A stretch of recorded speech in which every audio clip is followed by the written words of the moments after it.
সালামু আলাইকুম। আরও একটি ভিডিওতে আপনাদেরকে জানাই আন্তরিক শুভেচ্ছা অভিনন্দন। তো যারা পালসার সিঙ্গেল ডিস্কের বাইক খুঁজতেছেন তারা এই বাইকটি দেখতে পারেন, একেবারে নতুনের মতো। দেখেন,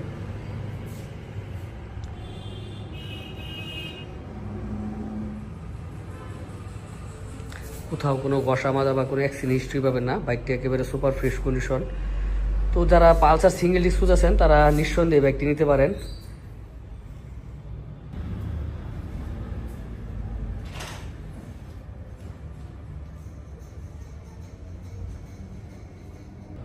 বাইকটা রান করছে ৮,৫৩৬ কিলো।